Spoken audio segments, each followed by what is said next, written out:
At some point in one's journey, they come to a deep realization that you can't find God. You shouldn't even seek God. There's no seeking God. How can you seek something you don't know? It's very much more like you have entered into a hot air balloon, which is tethered to the ground. You've never been in such a balloon. In fact, you've never flown up into the sky. You can't even imagine what it would be like, because you've never had the experience ever. Never been in the air at all, and never looked down upon the land from the sky, or even seen pictures. So you have no possible way of knowing what the experience is going to be like. If you spend your time in the balloons, in the basket, trying to imagine the experience, trying to have that experience, trying to find that experience, looking around the basket, looking up in the air, anything will happen. The only way you're truly going to have that experience is by untying the tether. The rest is unknown to you. Where you're tied down, you understand that. There's a rope, it ties to a stake in the ground. It's holding the balloon down. The only thing you know is that that has to go. That whatever the experience is, which you have no idea what it is, nothing. There's no reason to imagine it, because you've never had it. So you can't know it. But you know that that is holding you from whatever it is. And therefore, your work is not to seek the experience. It's to untie the tether and permit the experience to take place as ever it will, which you can't understand. I guess it's scary. Better to imagine the experience and then try to have it, because then it's under your control. But the truth of the matter is, you can't have the experience that way. It is something you've never experienced, therefore it will not be in your control, and it has nothing to do with anything you could ever imagine. The mind cannot know God. The mind has nothing to do with God. It would be like if you looked in a mirror, or your reflection in a lake, and you said, "That's me." No, it's not you. It really has very little to do with you. It is a reflection in the lake. You are something quite different. You are that which is reflecting in the lake. No part of you is in that lake. If you try to find yourself in that lake, it's nothing. It's not going to help you. The further you go toward knowing yourself through that reflection in the lake, the further you get away from yourself. In fact, you have to stop looking at the reflection in the lake. If you're so interested that the closest you've ever come to knowing yourself is that reflection in the lake, so you try to get closer to it, you try to understand the reflection better, every time you do, you're getting further away from yourself, because you're projecting your consciousness outwardly, and you, of course, exist where you exist, not out there. So it's very simple stuff. You can't know God through the mind. It's not like, but you can get close. You can't get close. It takes you further away from the direct experience for you to attempt to create a fictitious or imaginary experience within your mind. So you get to a point in your journey, if you're sincere, where you realize you're not going to find God. It is not something you're going to do. It's not a doing thing. The only doing you can do is to untie the rope that ties the balloon down. If you were to untie that rope and focus on that rope instead of running around like a chicken with your head cut off trying to find God, you just untie the rope. The balloon will rise naturally. It has nothing to do with you. And you will have experiences that are beyond yourself. That's the true path. It is not something you can walk. It is something that takes you. The only thing you can do is to stop resisting, is to stop holding on, is to stop clinging, is to stop trying to keep yourself plus find God. The analogy of the hot air balloon, when you bring it to your personal growth, is very simple. You have to die to be reborn. There's Christ. Man minus mind equals God. There's Meher Baba. While you are there, God is not. Your very presence of knowing yourself as something separate and individual is what keeps you locked and caught in the finite. You can't both stay caught in the finite plus know the infinite. You have to release yourself as you know yourself. Eventually you will understand your entire path is letting go of yourself, not finding God. Letting go of yourself. It is not a finding, it is releasing. And that's because the truth is, just as that hot air balloon will naturally rise up, you will naturally rise up. Spirit always rises up. Spirit loves spirit. It will return to spirit in and of itself. There's nothing for you to do, no pranayamas, no nothing. Spirit will go up unless there's something holding it down. Just as that helium balloon will go up, hot air balloon will go up unless there's something tethering it, something holding it down. So to the true yogi, it's not about books. It's not about asanas. It's not about practices. It's not about teachings. It's about letting go of that which is anchoring you. If you constantly and perpetually let go of what is anchoring you, you will end up not anchored. That's as close as you can get. Look, there's no room for mind there. It's not that you will end up somewheres. It will unfold in and of itself. It is a natural path. How does one let go of the anchor? Well, first of all, how do you know you are the anchor? Just watch. Watch what happens on a daily basis. You're sitting on a planet spinning around the middle of absolutely nowheres. You're only here for a few years. It should be a very easy thing to just be here and go about the journey and then leave. Nothing happening. It's a nothing. But you can't. Every day has its threats, its fears, and its desires, and all of its drawing toward and away from. That noise is you. It doesn't exist in this world. This world does not have that kind of energy. The world has no need. The world has no desirable and undesirable, likable and not likable. You project those things onto the innocence of life. So you give up on that game. You give up on judging altogether. And you just watch. What part of this world is holding you down? Well, you're going to find there's only one part that's holding you down, and that's you. This person is not holding you down. The person goes about their business. It is your attachment or repulsion to that person that is causing you to keep interacting on this plane. Nothing on this plane holds you here. Nothing. It is your psyche, your desires, your fears, your hopes, your dreams, your beliefs that projects the energy externally. If your mind says you like something, then you don't want to leave the world because you like it. If your mind says you don't like something, you fear something, then you don't want to leave the world because it might get you. So in either event, you are projecting your own inner state onto the innocence of this world. And that's the tether. Just as the rope holds down the hot air balloon, it is your psyche that holds you here. Your psyche has built within itself these thoughts, these hopes, these dreams, concepts, views, opinions, preferences, beliefs, rights and wrongs.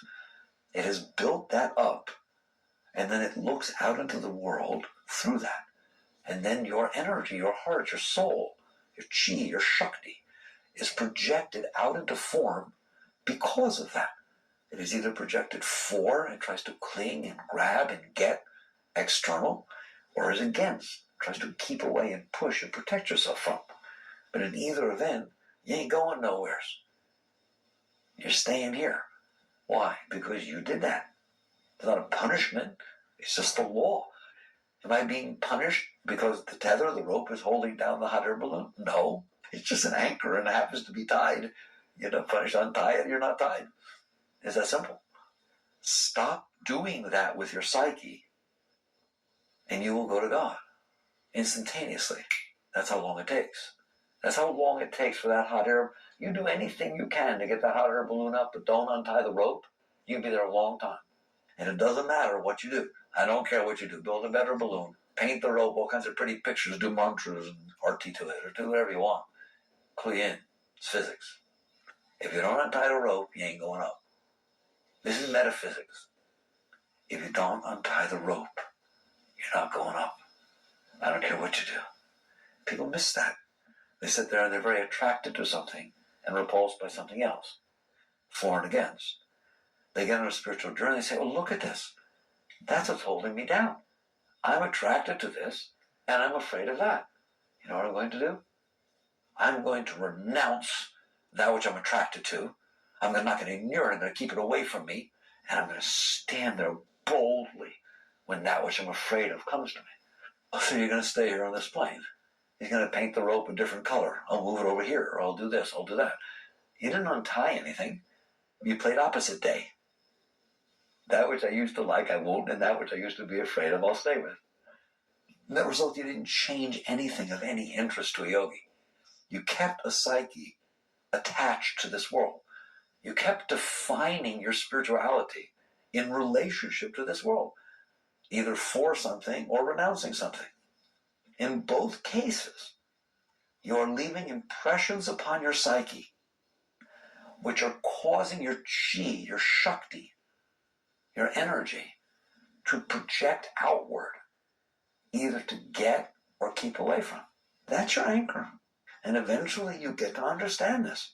You are your own anchor. When it's all said and done, you have to die to be reborn. You want to experience something other than yourself, you have to let go of yourself. And divinity, spirituality, Satchidanand, is not how you now know yourself. Therefore it is other than yourself. Therefore you have to let go of yourself to become something other than yourself. Meher Baba said, where you are not, God is. Does this sound like parables? They're not parables. They're very simple. Because where you are, that's how you know yourself as an individual. Right? As long as I'm here, how can God be here? This thing that keeps thinking finitely and keeps projecting itself out onto objects of this world. That's what my self-concept is. That's what my personal self is. While that's there, God can't be there. Because the energy is being used to do that. The very divine spiritual energy that would take you into samadhi is being used to do all this stuff. So you get to the point where you realize, and it's all said and done, all the rest is child's play. When are you going to actually do something meaningful? Let go of yourself. Find me the one who is actually attempting to untie the rope that ties down the basket. That's some serious stuff. Everybody else is running around building things, and there's this one person who caught on. 1 in a million. And all they're doing day and night is trying to pull those knots out. Trying to get more stuff in. They don't need more of this, they don't need more of that. They're just trying to untie that knot every single minute. When the wind blows a certain way and the rope goes, they know just what they're doing. They try to get that part of the knot out. No matter what's happening day and night, they are working on tying that knot because that wise being saw at some point what was going on. This thing I'm in is trying to go up by itself. There's something holding it down. What else is there to do but disconnect the two? That's how a yogi lives inside. The yogi, the great yogi, is the one that has seen, I am my own anchor. While I am here as I know myself, there cannot be greater than me. I am willing to die to be reborn. How? Every single second of every single minute, day and night, you like a hawk have a center of conscious awareness, and you are observing this dance of the anchor.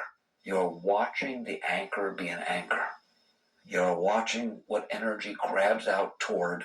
You are watching what energy reviles in. You are watching the heart open. You're watching it close. You're watching the mind try to come up with answers of how to do things, to fix things and solve things. And whoa, you're just watching the dance of this psyche, of this anchor. And you've learned over time how to use the dance itself to get rid of itself. How? It's so subtle and so beautiful. When it tries to go left, do you go right? No. That's too much doership. It's just another thing to do. When it tries to go left, do you pull it back and stop it? Oh, absolutely not. That's just another thing to do. When it tries to go left, you let go of the reins. You do not try to steer it this way. You do not try to hold it back. It is energy out of habit attempting to move toward what it thinks is a solution, but really is a problem. Any place this energy moves other than up, I guarantee you, ends up being a problem, not a solution. But it's habit. It's trying to fix itself. It's a very primal dance, this movement of the Shakti, of the Chi. When it moves left, you let go. What does that mean? When it moves left, it tries to take you with it, to involve you in its process. You just relax instead. Permit it to go where it wants to go. Pay no attention to it. But you don't go with it. You keep falling back away from it and letting go of it. That's what you do when it moves left. When it moves right, you release it. You keep letting go of the reins. You have heretofore attempted to really hold those reins and guide them and use the mind's thought processes and all of its intellect and intelligence and reasoning power to decide how best to guide all of this toward what? Just things. They're things outside yourself. And you're trying to use the chi, the Shakti, to get them. I told you, you will get to the point where you're tired of just changing how you're steering. Because it doesn't matter. You take the low road, you take the high road, and no one's going anywhere. Because it ain't outside. You let go of the reins. Never to touch them again. You release yourself from this dance that's happening below you. You are the witness. You watch all this go on. So why are you participating in it? It has nothing to do with you. It's just like watching weather come and go. It's like watching anything else on Earth. This belongs to Earth. It seems to like Earth a great deal, doesn't it? It keeps wanting to go out and do stuff and render unto Caesar that which is Caesar's. But include that lower dance of the chi, let it belong to life. You let it go. The amazing part is, to whatever degree you let it go, it lets you go. You think it's binding you. You're wrong. You're binding it. The world is just going about its business. This person's trying to go somewhere. She's leaving me. No, she's not leaving you. She's trying to go somewhere. You're the one who's defining her movement in relationship to you. That's why you're holding on to the energy. And as long as you are holding on to the energy, then that which is the energy is relating to is holding on to you. But you're doing it. There's nobody else doing anything. You don't need to change a single thing in this world. The world is fine. It's going about its business. It's being a world. And basically it goes about its business to the extent that your psyche has been foolish enough to attempt to find the solution to its own problems by tying its reins, its rope, to this stuff outside, for or against. You're going for quite a ride, aren't you? Wow! Play all over the place.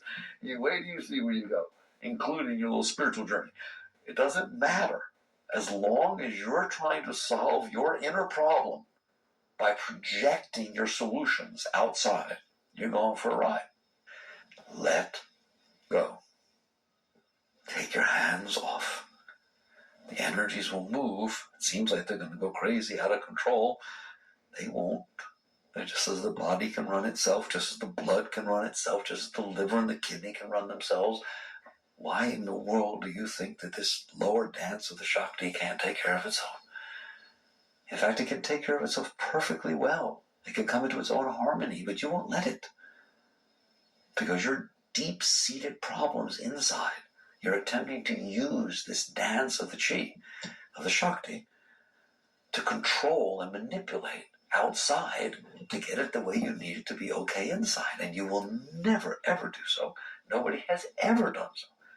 There is no condition of the outside that will have you be okay inside. If you haven't caught that one on yet, you haven't opened your eyes. Anytime you get what you think you want, it changes. What changes? Both what you want and the thing. So it doesn't matter. If it stays the way you wanted it, you don't want it no more. If you change, then it's not what you want. It just doesn't stay that way. Anytime you get what you want something else. It has to be that way. Want to know why? Because you're not okay. You have come up with conditions that you think will make it better. You think will make it okay. They won't. Getting a car is not going to fix your broken heart. Eating ain't going to do it either. And they say shopping works well for depression. Not really. Okay, have your hair done or buy a new suit or something. You go on a vacation. It's not going to do it. Temporarily, it distracts you from your problem. That's all it can do, is distract you from your problem and make your problem go away. It's coming back. Don't worry about it. All right? So net is, you can't solve an inner problem outside, but you're trying. And the very fact that you have going on inside what it is that's going to be needed and what's going to fix you is sheer ignorance. And then if you get it, for a moment, it's like, whoa, wow, that's neat, right? And then because it didn't really fix the problem, it just distracted you, the moment you tune back and you find the problem still there, you will have to come up with something else to solve it because this didn't solve it. I experimented once. I went to people, I says, I want a list of what it is that you think will make you happy. And not a single person listed the things they already have. Because you already know they don't make you happy. You already got those. Done, been there, done there, tried that. It don't work. So if you really want to be happy, list the things that will make you really happy. You're always listing stuff you don't have. So once you get it and you realize it didn't do it, you'll go pick something else. So the yogi is very deep. You sit there and you observe the dance of your inner chi. It used to run you. Now you don't run it. You don't want to run it. It's not, pranayama is not what you think it is. You do not want to control the energy. Why? Because then you have to stay here to control the energy. For you to leave, there can't be anything holding you down. No anchor. It's not just a matter of outside. It's even inside. As long as you're holding that energy together and being a certain way and having a self-concept of some spiritual being, then when it comes time to leave, you won't know how to leave. Because you're too busy working with yourself. It can all happen very, very quickly. There's no reason it doesn't happen instantaneously, except you're not able to. But it can. Let go. Just let go. Notice who notices. And then pay attention to who notices instead of what it notices. And what do I do with what it notices? Let go. Then the one who notices can go. The hot air balloon can go up if you let go of the tether.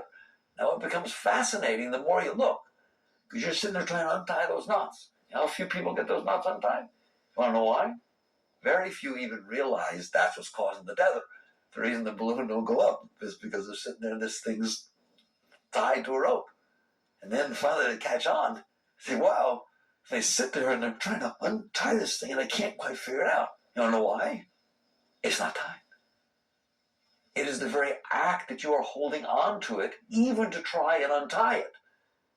You are what are holding it. There is no link between that balloon and that rope except you. It's paper chains. It's fictitious. There are no knots. There's a pair of knots. Sure seems like it's hard to let go of, isn't it? Of course it's not hard to let go of. So people come to me and say, oh, I just haven't gotten over my ex. My last is 5 years now. What can I do? Let go. There, it's gone. Well, it's not that easy. Sure it is. Why would it not be that easy? They're just thoughts. If you let them go, they go away. They're like clouds in the sky. You're running after the clouds. You say, I'm so tired of looking at the same clouds. Stop running. Stop chasing the cloud and it won't be there anymore. Stop expending Shakti and Chi toward this thought form about the past, which is dead. And guess what? It's gone. That's how long it takes. Period. It's all about your willingness to let go. It's not about letting go. Letting go, just let go. Right? You are holding on to the rope that is keeping you tethered. So you don't have to take any rope untying classes. It's not even hard. It's about willingness to release the rope. Now, that sounds good, but people have trouble with it. I'll show you the type of trouble people have. Somebody comes and says, I have a problem with something happened in the past and I want to know how to let it go. There's no answer to that. You understand that? In the end, you gotta let go. You can either do it in the end or you can do it in the beginning. And when it's said and done, every single technique that was ever taught, in the end, you have to let go. So it's up to you as to how much time you want to take or what you want to get into. But basically, your technique for your liberation is as follows. You think you want to let go of this thing. And what happens is while you're playing with it, you're trying to find it, you go to therapy, you do things, and you're trying to think you're trying to let go. Then all of a sudden something happens. Your mother calls, or the person calls, or the person's second ex-wife calls, wants to talk to you. Something happens that's out of your control, and all of a sudden, thing shows up in spades. That little thing you've been looking for has a way of showing up when you weren't asked for, isn't it? And you're scared, don't you? It comes up much realer than what you were willing to deal with. God, it's like, I wanted this little meditation. Oh, Monday, Padme. Oh, we're doing good. Oh, no, we're not. All right? You're trying to keep it under your control. Watch what happens when it itself comes up to release. You push it back down so fast, whoop, like that. What did you just do? You just gain control of that energy. Which energy? The very energy you said you were going to find that thing and let it go. Let it go. I just tried to go. I have to grab it and hold it back so I can let it go. Oh, gotcha. Gotcha. Letting it go means hands off. It is not something you grab and then do. Are you willing, when it comes up, to keep your hands off? Because I'm telling you, it did not come up to cause harm. It looks like it did, but it did not. It came up to release. It doesn't want to be in there. It wants to continue its journey through the universe. You grabbed it and trapped it inside of you. It was the past. It wants to catch up with the rest of its friends, with the rest of its energy. But you held it inside of you. You held these certain circumstances inside of you. The whole rest of 1966 is gone already. But when Mommy yelled at you, that one stayed inside of you. It has to go catch up with the rest. And it has tremendous power to do so.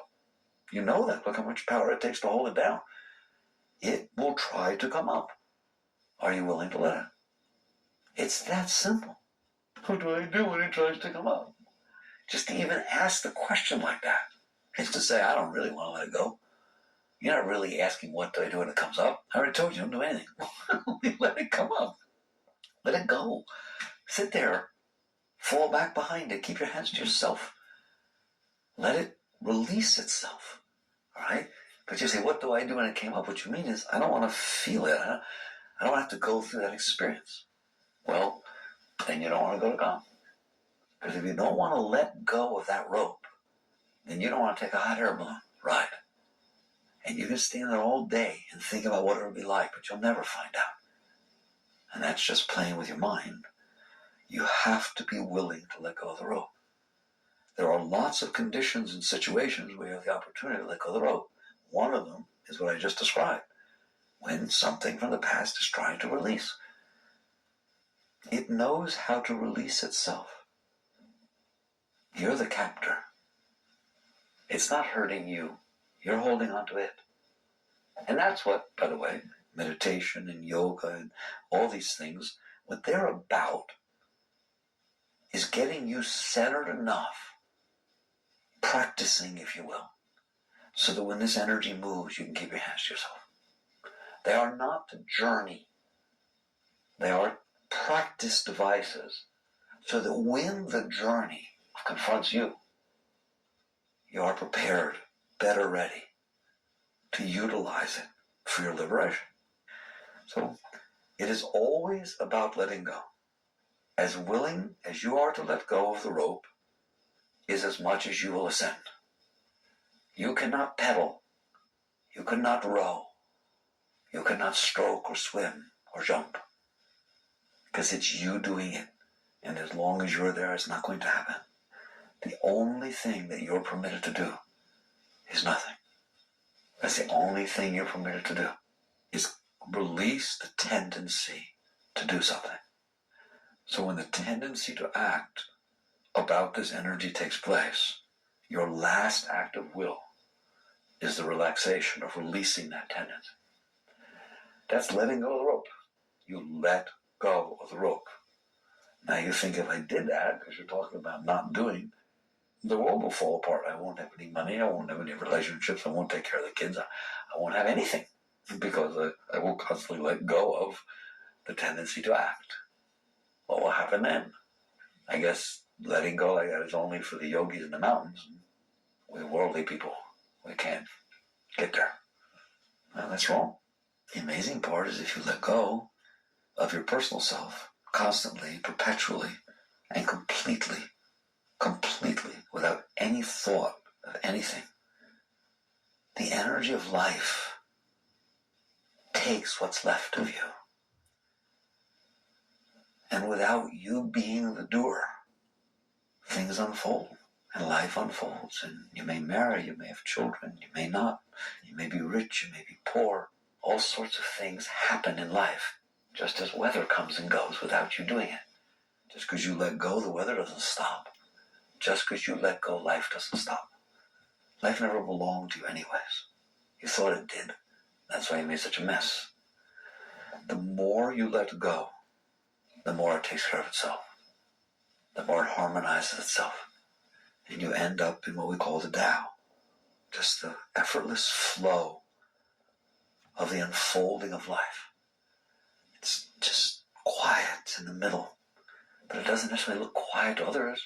You could be a general on a battlefield, as was Arjuna and Krishna, all right? Ready to do battle. But no one's really there, and no one's doing anything. But yet it's happening. As I told you, it's like the leaf. When it falls from a tree, it harmonizes with the wind, but it's not doing anything. But nor is it not doing anything. It's neither doing nor not doing. It's being. And because it's being in the presence of life, it harmonizes perfectly as it falls down. That's what happens to the yogi. When they finally let go of the rope, it all happens. And they think by holding onto the rope, they're going to make it happen. Such a phenomenal paradox. So that is, that's your choice. You have to decide, what level do you want to grow? Do you want to do pseudo growth, where you try to make your lower self look spiritual? Have fun. It's just another struggle. Then your spiritual path becomes yet another struggle. You're tired at night and you're scared when you wake up in the morning. Will I get there? I think I offended God. Am I growing? I don't think I'm growing enough. Oh my God, I gotta go see somebody. All right? It's just another suffering. It's another problem. Or are you willing to die to be reborn? Are you willing to literally cease to exist in the way that you now know yourself? By every single time that chi moves, giving it space, falling back, letting go. You do not own this. It belongs to life. Let the rope belong to the earth. Let go. And the rest happens very, very quickly.